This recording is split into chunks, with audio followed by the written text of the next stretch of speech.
छायावाद आधुनिक हिंदी साहित्य का एक महत्वपूर्ण काव्य आंदोलन है, जिसने हिंदी साहित्य को जयशंकर प्रसाद, सुमित्रानंदन पंत, सूर्यकांत त्रिपाठी निराला और महादेवी वर्मा जैसे साहित्यकार दिए हैं। ये जो छायावाद का समय है वह स्वाधीनता संघर्ष के चरमोत्कर्ष का समय है। छायावाद का जो समय है वो 1920 ईस्वी के आसपास शुरू होता है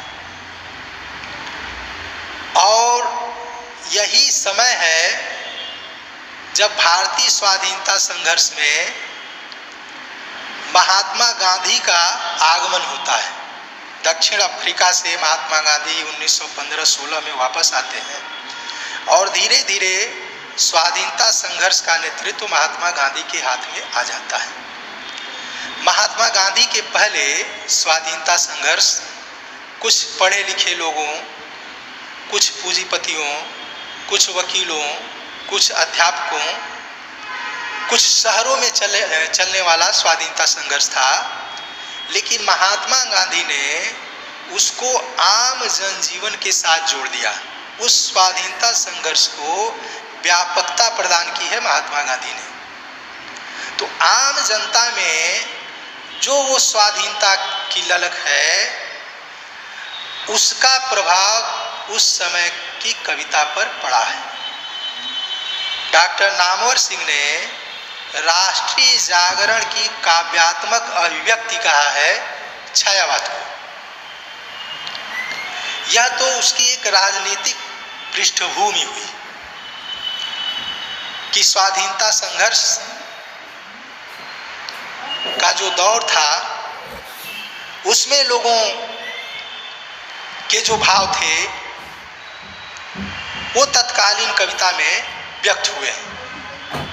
हिंदी साहित्य के इतिहास में आधुनिक काल की शुरुआत भारतेंद्र युग से होती है। भारतेंद्र युग की जो कविता है वो कविता भक्ति और श्रृंगार की परंपरा का भी निर्वाह करती थी और उसके साथ राष्ट्रीय भावना, सामाजिक सुधार और नए मनोभावों को भी व्यक्त कर रही थी। भारतेंद्र युग में खड़ी बोली में कविता की शुरुआत हो गई थी, मगर कविता की भाषा अभी भी खड़ी बोली हिंदी नहीं हो पाई थी। खड़ी बोली हिंदी कविता की भाषा हुई है द्विवेदी युग में आकर, और द्विवेदी युग में भारतेंद्र युग में जो आधुनिक प्रवृत्तियां थीं, राष्ट्रीय भावना थी, समाज सुधार की जो भावना थी वही विकसित हुई है। लेकिन द्विवेदी युग की जो कविता है उसकी भाषा खड़ी बोली हिंदी तो हो गई थी, लेकिन उसमें इतिवृत्तात्मकता थी। इतिवृत्तात्मकता अर्थात वर्णनात्मकता, और वो कविता उपदेशात्मक थी। वह कविता गद्यात्मक थी। द्विवेदी युग की कविता में ये जो प्रवृत्तियां थीं, छायावाद युग की कविता में इन्हीं प्रवृत्तियों के विरुद्ध एक तरह की प्रतिक्रिया देखने को मिलती है। इसीलिए डॉक्टर नगेंद्र ने छायावाद को स्थूल के प्रति सूक्ष्म का विद्रोह कहा है। द्विवेदी युग में ही कुछ ऐसे कवि थे जैसे मुकुटधर पांडे, मैथिली शरण गुप्त, राम नरेश त्रिपाठी, सियाराम शरण गुप्त, श्रीधर पाठक, इन कवियों ने कविता की भाषा को आंतरिकता से युक्त करने की कोशिश की थी। मैंने गद्यात्मकता, इतिवृत्तात्मकता, उपदेशात्मकता से कुछ आगे बढ़ने की कोशिश की थी। इन कवियों को स्वच्छंदतावादी कवि भी कहा जाता है। यह जो स्वच्छंदतावाद है, जिसको अंग्रेजी में रोमांटिसिज्म कहते हैं, यह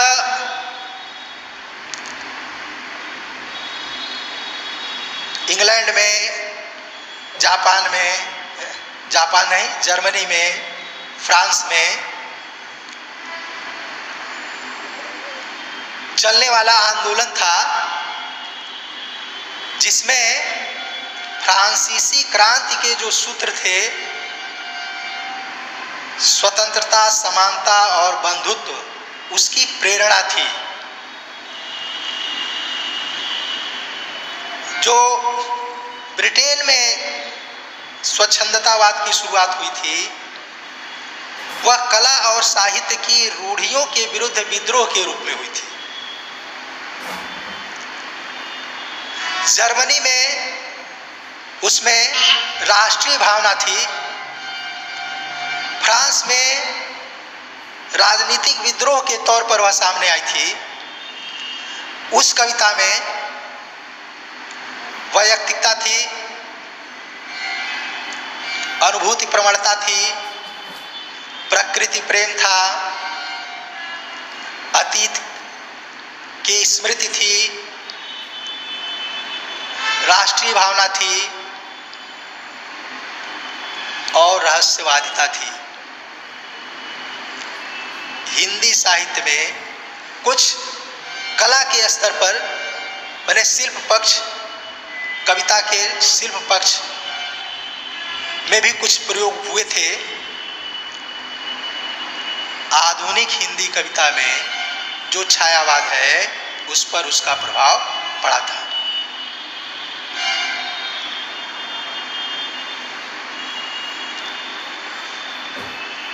जो छायावाद है, ये वस्तुतः क्या है, इसके क्या लक्षण हैं, इसको लेकर समय समय पर विद्वानों ने अपना मत प्रकट किया है, जिसमें मैंने अभी डॉक्टर नामवर सिंह, डॉक्टर नगेंद्र की टिप्पणियां आपको बताई हैं। आचार्य रामचंद्र शुक्ल ने इसको दो रूपों में देखा है। जब वो भाव पक्ष की बात करते हैं तो इसको रहस्यवाद के रूप में देखते हैं, और शैली पक्ष की बात करते हैं तब इसको चित्रात्मक शैली के रूप में देखते हैं। मुकुटधर पांडे ने जबलपुर से पत्रिका श्री शारदा में जुलाई, सितंबर, नवंबर और दिसंबर, इन 4 महीनों में छायावाद को लेकर एक लेखमाला प्रकाशित की थी। उसके पहले छायावाद पर कुछ छिटपुट बातें हो रही थी, लेकिन व्यवस्थित चर्चा उसमें छायावाद पर शुरू की मुकुटधर पांडे ने जबलपुर से प्रकाशित होने वाली पत्रिका श्री शारदा के माध्यम से। अपने लेखों में उन्होंने अंतर्वृत्तियों पर जोर दिया था।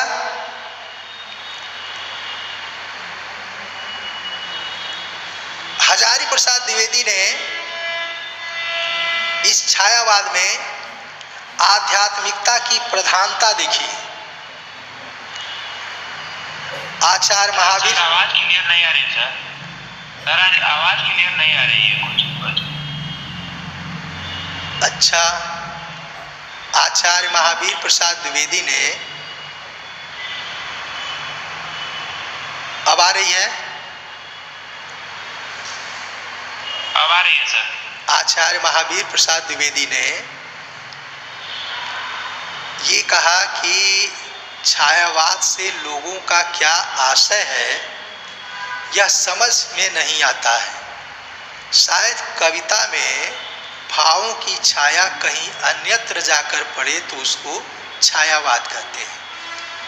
यह एक रोचक बात है कि छायावाद शुरू में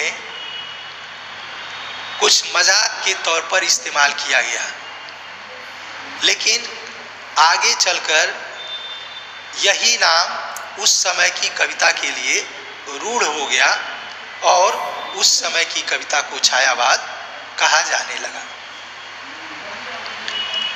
अब छायावाद की कविता की क्या विशेषताएं हैं, वो कौन से लक्षण हैं जिनके आधार पर हम छायावाद को छायावाद कहेंगे, इस पर हम बातचीत करते हैं। उसके पहले जो छायावाद के बारे में दो महत्वपूर्ण बातें कही गई कि छायावाद द्विवेदी युगीन इतिवृत्तात्मकता, उपदेशात्मकता, गद्यात्मकता, नैतिकता के विरुद्ध उपजा हुआ काव्य आंदोलन था। और जो दूसरी बात कही गई कि छायावाद स्थूल के प्रति सूक्ष्म का विद्रोह है, इसको दो कविताओं के माध्यम से समझने की कोशिश करते हैं। पहली कविता है, आवाज नहीं आ रही है सर। पहली कविता द्विवेदी युग के जो कवि हैं अयोध्या सिंह उपाध्याय हरिऔध। हरिऔध ने प्रिय प्रवास नाम से महाकाव्य लिखा है। उसको हिंदी का पहला महाकाव्य भी कहते हैं। उसकी शुरुआत होती है संध्या के वर्णन से। हरिऔध ने लिखा है, दिवस का अवसान समीप था, गगन था कुछ लोहित हो चला, तरु शिखा पर थी अब राजती, कमलिनी कुल वल्लभ की प्रभा। दिवस का अवसान समीप था, अर्थात दिवस का अवसान, दिन का समापन समीप था, करीब था, अर्थात दिन डूब रहा था। दिवस का अवसान समीप था, गगन था कुछ लोहित हो चला, आकाश कुछ लाल हो चला था।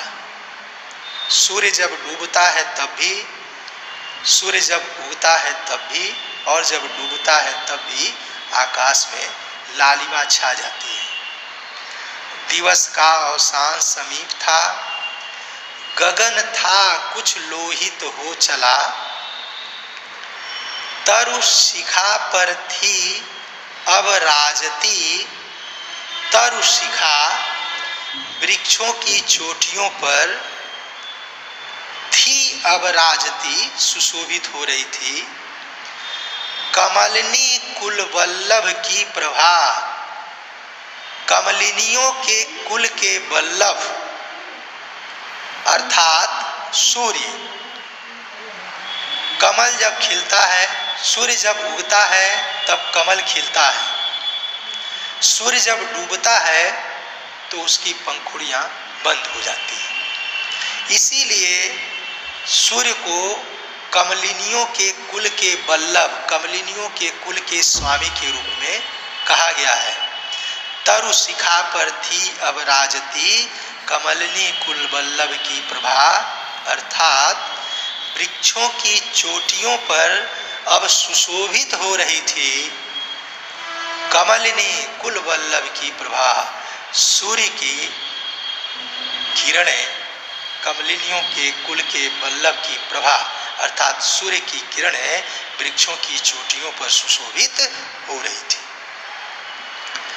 ये द्विवेदी युग के कवि अयोध्या सिंह उपाध्याय हरिऔध की संध्या पर की गई एक टिप्पणी है, संध्या का वर्णन है। संध्या का यह वर्णन इतिवृत्तात्मक है, अर्थात ऐसा था ऐसा था ऐसा था ऐसा था, इस तरह से उसका वर्णन किया गया है। दूसरी बात, यह गद्यात्मक है। दिवस का अवसान समीप था, गगन था कुछ लोहित हो चला। क्रियापद को थोड़ा इधर उधर कर दें तो बिल्कुल वो गद्य की भाषा हो जाती है। तो एक तरफ द्विवेदी युग के कवि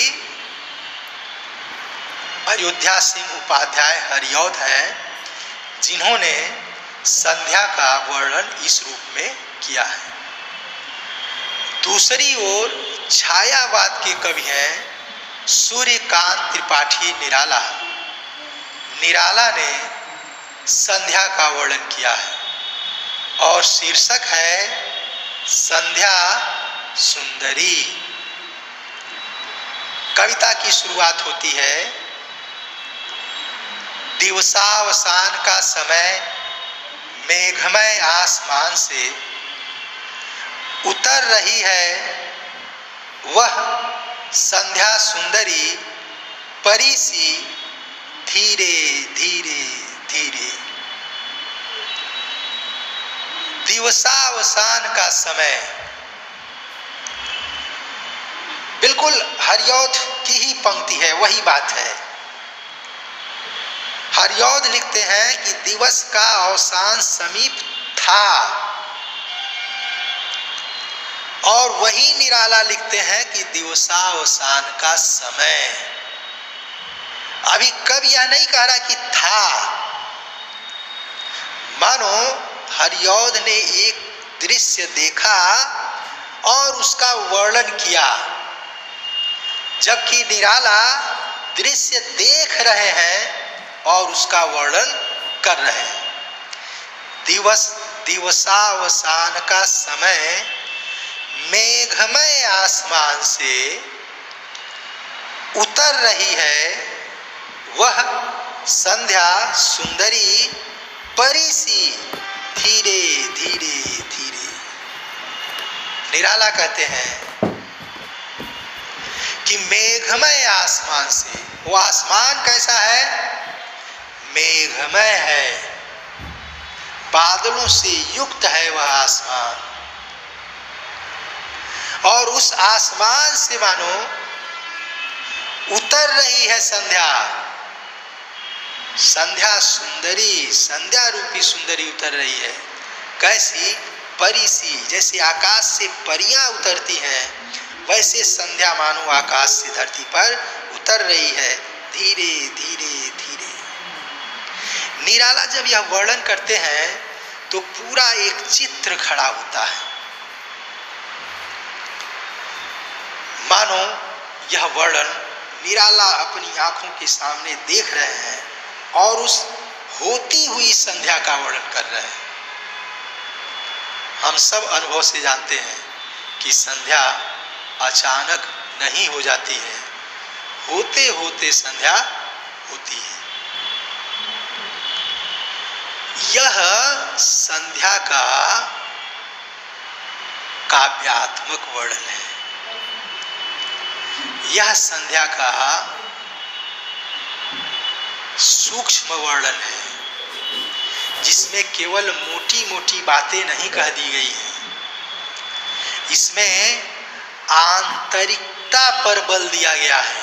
आगे कविता और भी खुलती है, उस पर हम बात करेंगे कि कैसे उस संध्या के वातावरण का असर भीतरी तौर पर होता है, कैसे उस संध्या का कवि ने बारीकियों में वर्णन किया है, कैसे गहराई में जाकर वर्णन किया, कैसे छोटी छोटी बातों पर उनका ध्यान जाता है, इस संध्या सुंदरी कविता में वो देखने को मिलता है।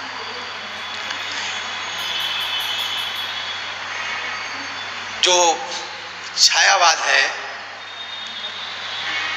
उसमें कविता के भाव पक्ष और कला पक्ष दोनों की कुछ खास विशेषताएं हैं, और इन सारी विशेषताओं को लिए दिए छायावाद की कविता छायावाद कही जाती है। छायावाद के जो कवि हैं, ऐसा नहीं है कि इस छायावाद की बताई जाने वाली ये सारी प्रवृत्तियां सभी कवियों में समान रूप से मिलती हैं। किन्हीं में कुछ ज़्यादा मिलती हैं कुछ प्रवृत्तियां, किन्हीं में कुछ कम मिलती हैं, लेकिन कुल मिलाकर ये प्रवृत्तियां छायावाद की प्रवृत्तियां हैं। उनमें आत्माभिव्यक्ति, सौंदर्य और प्रेम, प्रकृति चित्रण, रहस्यवाद, स्त्री के प्रति नवीन दृष्टिकोण,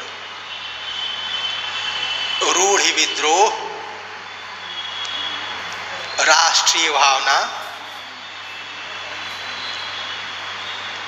ये कविता के भाव पक्ष से संबंधित विशेषता है।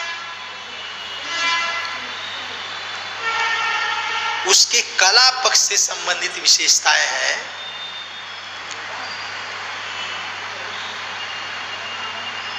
कल्पनाशीलता,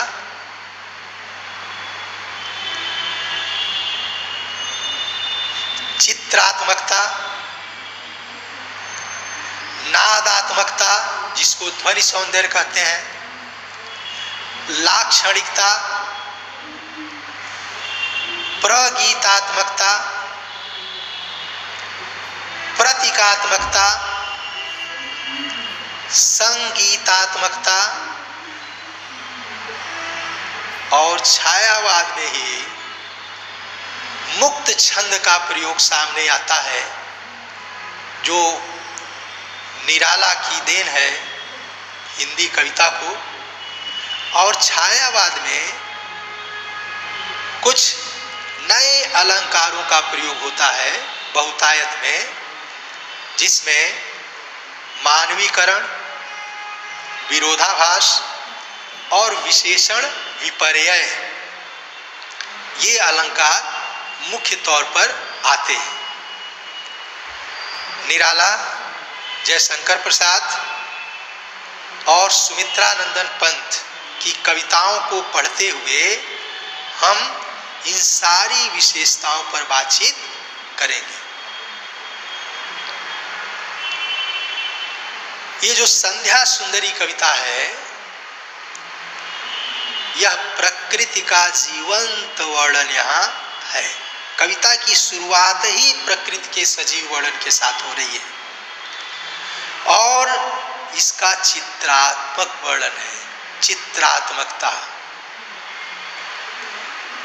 कवि की कल्पनाशीलता इसमें है कि उस संध्या के वर्णन को पाठक तक ठीक ठीक पहुंचाने के लिए कवि ने कल्पना का सहारा लिया है। उस संध्या को सुंदरी, अप्सरा, परी का रूप दिया है। कविता आगे देखते हैं। तिमिरांचल में चंचलता का नहीं कहीं आभास, मधुर मधुर हैं दोनों उसके अधर, किंतु जरा गंभीर नहीं है उनमें हास विलास, हंसता है तो केवल तारा एक, गुथा हुआ उन घुंघराले काले काले बालों से, हृदय राज की रानी का वह करता है अभिषेक, तिमिरांचल में चंचलता का नहीं कहीं आभास। तिमिरांचल, तिमिर का आंचल।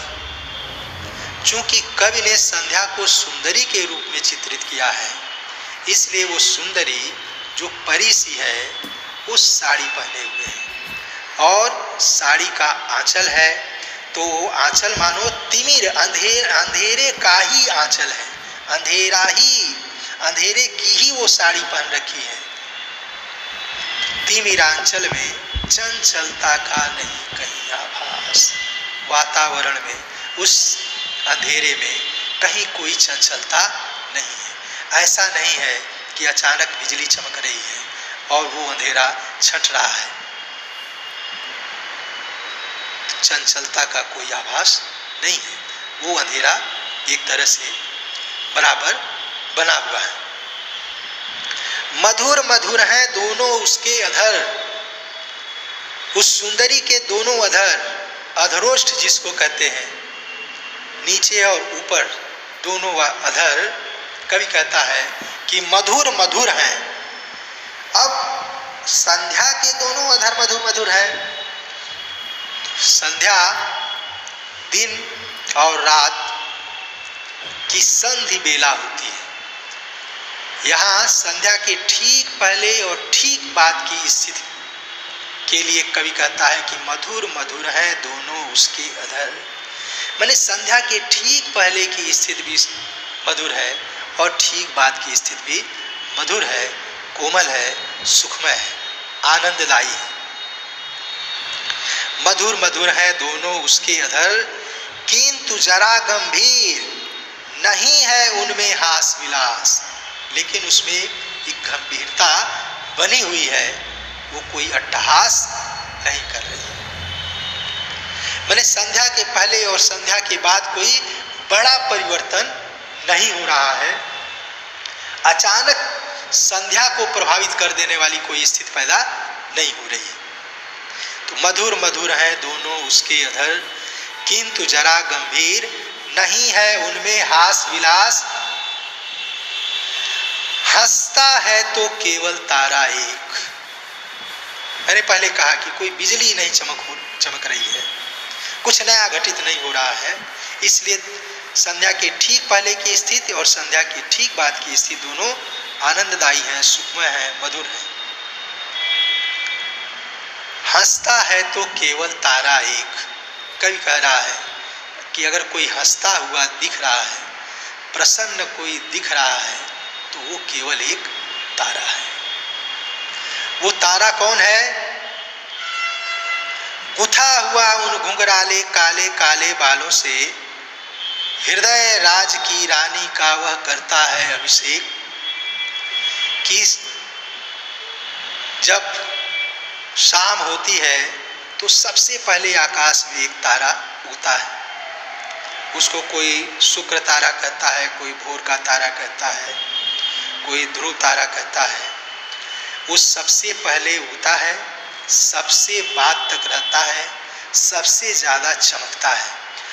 उसी तारे को कवि लक्षित करके कह रहा है कि हंसता है तो केवल तारा एक। कवि कह रहा है, उसकी कल्पना है कि वो तारा मानो हंस रहा है, खुश है, प्रसन्न है। लेकिन वो तारा क्या है? गुथा हुआ उन घुंघराले काले काले बालों से हृदय राज की रानी का वह करता है अभिषेक। मानो संध्या सुंदरी के जो काले बाल हैं अंधेरे के, उनमें गुथा हुआ वो एक फूल है जो अपने प्रिय रानी का स्वागत कर रहा है। हृदय राज की रानी का वह करता है अभिषेक। मानो अपने को समर्पित करके वो उस संध्या का स्वागत कर रहा है। यह संध्या के समय के वातावरण का एक चित्र हुआ जो अपेक्षाकृत बाहर दिखाई पड़ने वाला चित्र है, दृश्य है। कल्पना के माध्यम से कवि ने इसका वर्णन किया है। आगे कवि कहता है, अलसता की सी लता किंतु कोमलता की वह कली, सखी नीरवता के कंधे पर डाले बाँह, झांसी अंबर पर से चली। अलसता की सी लता, आलस्य की लता की तरह से है। यह है आंतरिकता, आंतरिक वर्णन, अंतर्वृत्तियों का उद्घाटन। कवि कह रहा है कि वो आलसता की लता की तरह से है। संध्या के समय आलस्य छा जाता है मन मस्तिष्क पर, शरीर थक जाता है और धीरे धीरे वो आलस्य बढ़ता जाता है, जैसे लता धीरे धीरे फैलती चली जाती है और यह संध्या के बाद वो आलस्य बढ़ता चला जाता है। इसलिए कवि कह रहा है आलसता की सी लता, वो संध्या आलस्य की लता की तरह से है। आलस्य को बराबर बढ़ाती चली जाती है, आलस्य की लताओं को बराबर बढ़ाती चली जाती है। जैसे लताएं विकसित होती चली जाती हैं, वैसे संध्या के समय के बाद आलस्य बढ़ता चला जाता है। आलसता की सी लता किंतु कोमलता की वह कली, लेकिन वो आलस्य की लता तो है ही, लेकिन कोमलता की कली, वह कोमल है, सुखद है, मधुर है, अच्छी लगने वाली है। सखी नीरवता के कंधे पर डाले बाण, झांसी अंबर पथ से चली। वो अकेले नहीं आ रही है, अप्सरा, परी, सुंदरी, मानो उसके साथ उसकी एक सहेली है। वो सहेली कौन है? नीरवता, चुप्पी, शांति। संध्या के समय वातावरण में एक शांति छा जाती है। उस शांति की ओर कवि का ध्यान है कि कहता है कि मानो उस शांति, नीरवता, चुप्पी रूपी सहेली के कंधे पर हाथ रख करके झांसी अंबर पथ से चली, आकाश के रास्ते छाया की तरह से धरती पर उतरती चली आ रही। अब उस नीरवता, संध्या के समय की चुप्पी, नीरवता, शांति को कवि आगे की पंक्तियों में व्यक्त करता है। नहीं बजती उसके हाथों में कोई वीणा, वो संध्या है, सुंदरी है, तो संभव है कि वो वीणा बजा रही हो, लेकिन कवि कह रहा है कि उसके हाथों में कोई वीणा नहीं है, कोई आवाज वीणा की नहीं है। नहीं होता कोई अनुराग राग आलाप, कोई प्रेम के गीत भी वो नहीं गा रही है। नूपुरों में भी रुंझुन रुंझुन नहीं, नूपुर पहने हुए कवि कह रहा है, लेकिन उसमें रुंझुन रुंझुन की आवाज नहीं है, किसी तरह की कोई आवाज नहीं आ रही है। सिर्फ एक अव्यक्त शब्द सा चुप चुप चुप है गूंज रहा सब कहीं। कवि कह रहा है केवल एक अव्यक्त शब्द चुप चुप चुप चारों तरफ गूंज रहा है।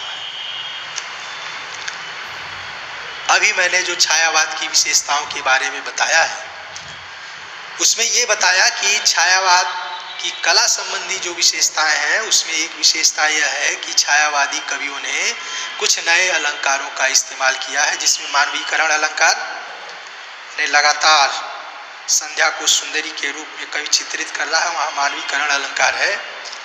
दूसरा विरोधाभास, विरोध का आभास हो, लगता हो कि ये बात तो कुछ उल्टी कही जा रही है, लेकिन विरोध हो ना, विरोध का आभास मात्र हो। जैसे कवि जब ये कह रहा है कि सिर्फ एक अव्यक्त शब्द सा चुप चुप चुप है गूंज रहा सब कहीं, कि चुप चुप चुप हर कहीं गूंज रहा है। तो अगर चुप चुप चुप है, अगर चुप्पी है तो गूंजेगी कैसे, और अगर गूंज रही है तो चुप्पी कैसे हो सकती है। लेकिन अगर बहुत ध्यान से इसको सोचा जाए, अनुभव किया जाए, तो बिल्कुल सन्नाटे की भी एक आवाज होती है।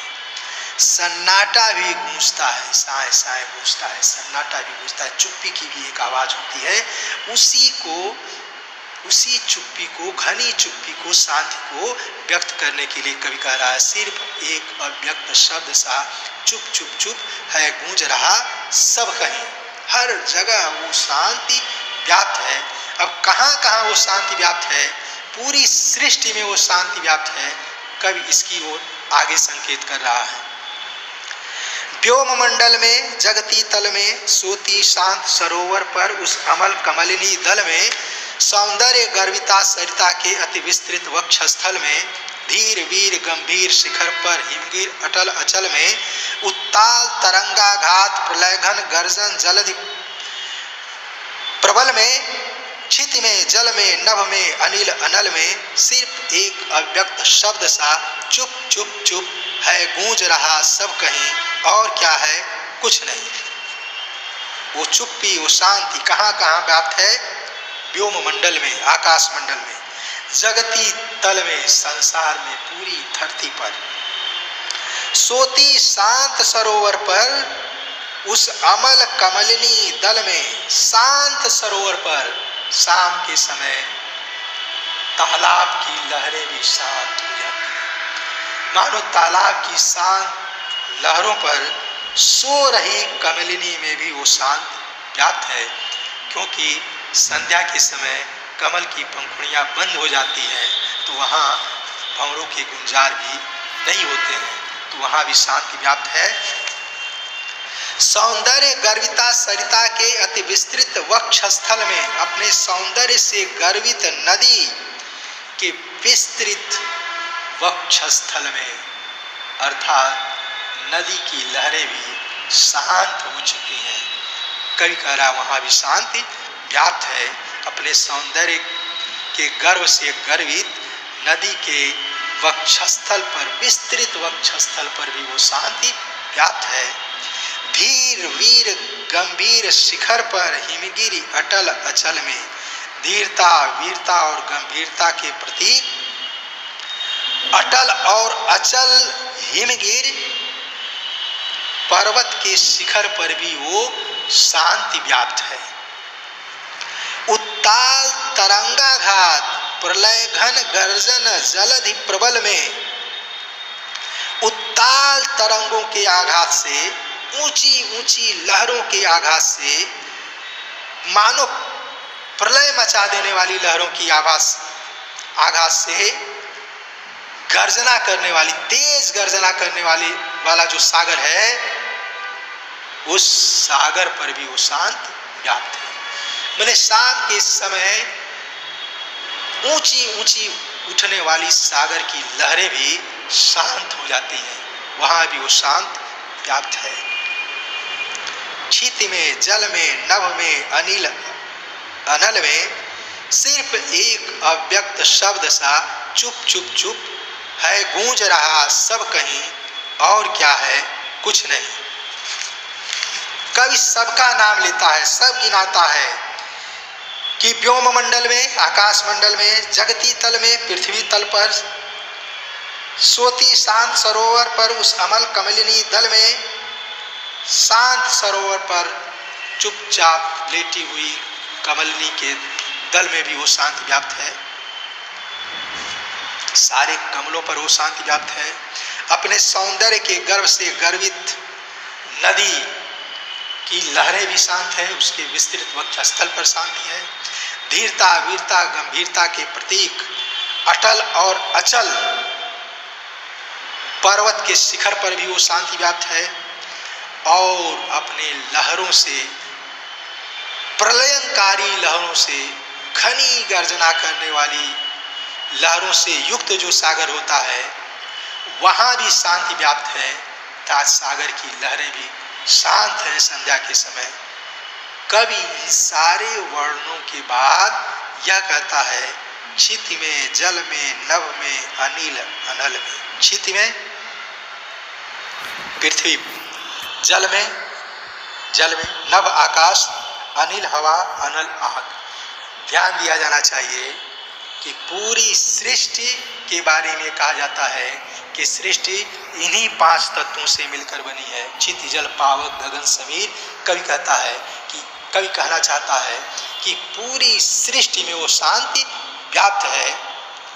सिर्फ एक अव्यक्त शब्द सा चुप चुप चुप है, गूंज रहा सब कहीं, और क्या है कुछ नहीं। हर जगह वो शांति ही गूंज रही है, वो चुप्पी ही बोल रही है, और कहीं कुछ सुनाई नहीं पड़ रहा है। मदिरा की वह नदी बहाती आती, थके हुए जीवों को वह सस्नेह प्याला एक पिलाती, सुलाती उन्हें अंक पर अपने, दिखलाती फिर विस्मृत के अगणित मीठे सपने, अर्धरात्र की निश्चलता में हो जाती जब लीन, कवि का बढ़ जाता अनुराग, बिरहा कुल कमनी कंठ से आप निकल पड़ता तब एक विहार। उसके आगे का वर्णन कवि करता है कि मदिरा की वह नदी बहाती आती है, मानो संध्या मदिरा की नदी बहाती आती है। मदिरा की नदी, शराब की नदी। यहाँ शराब क्या है? वही आलस्य। संध्या के समय धीरे धीरे अजीब तरह का नशा मन मस्तिष्क पर छाने लगता है, उसके लिए कवि कह रहा है मदिरा की वह नदी बहाती आती, थके हुए जीवों को वह ससने प्याला एक पिलाती। दिन भर के काम से थके मादे लोगों को मानो प्यार से वो एक प्याला पिला देती है, उन्हें उनको अपने असर में ले लेती है, सुलाती उन्हें अंक पर अपने अपनी गोद में उन्हें सुला लेती है। दिखलाती फिर विस्मृत के अगणित मीठे सपने, और रात हो जाती है, आदमी सो जाता है और वहाँ मीठे मीठे सपने देखता है। सपने तो मीठे भी हो सकते हैं, खट्टे भी हो सकते हैं, अच्छे सपने भी हो सकते हैं, बुरे सपने भी हो सकते हैं, लेकिन चूंकि कवि ने संध्या सुंदरी का वर्णन किया है इसलिए मीठे सपनों की बात कर रहा है। दिखलाती फिर विस्मृत के अगले मीठे सपने, विस्मृत के असंख्य सपने दिखाती है। वहां व्यक्ति अपना सब कुछ, सोने में सब कुछ भूल जाता है। अर्धरात्रि की निश्चलता में हो जाती जब लीन, और संध्या जब अर्धरात्रि में बदल जाती है, कवि का बढ़ जाता अनुराग, कवि का प्रेम भाव बढ़ जाता है, उसकी भावाकुलता बढ़ जाती है। बिरहा कुल कमनीय कंठ से आप निकल पड़ता तब एक विहाग, बिरह से व्याकुल उसके कोमल कंठ से मानो एक विहाग का राग फूट पड़ता है। विहाग संगीत का एक राग है जो अर्धरात्रि में गाया जाता है। चूंकि अर्धरात्रि का वर्णन है इसलिए कवि कह रहा है कि मानो कवि के कंठ से विहाग का राग फूट पड़ता है। तो यह जो पूरी कविता है संध्या सुंदरी, यह कविता प्रकृति के सजीव चित्रण के लिए जानी जाती है। यह कविता कल्पनाशीलता के लिए जानी जाती है। यह कविता चित्रात्मकता के लिए जानी जाती है। यह कविता नाद सौंदर्य के लिए जानी जाती है। यह कविता प्रतीकात्मकता के लिए जानी जाती है। और इस कविता में मुक्त छंद का प्रयोग है, और अभी हमने देखा मानवीकरण अलंकार और विरोधाभास अलंकार का भी इस्तेमाल है। तो और यह कविता वर्णात्मक नहीं है, गद्यात्मक नहीं है। तो द्विवेदी युग की कविता से छायावाद युग की कविता को अलगाने के लिए, छायावाद की प्रवृत्तियों को प्रमाणित करने के लिए निराला की यह कविता संध्या सुंदरी बराबर उद्धृत की जाती है। छायावाद में इसका महत्व इस रूप में भी है।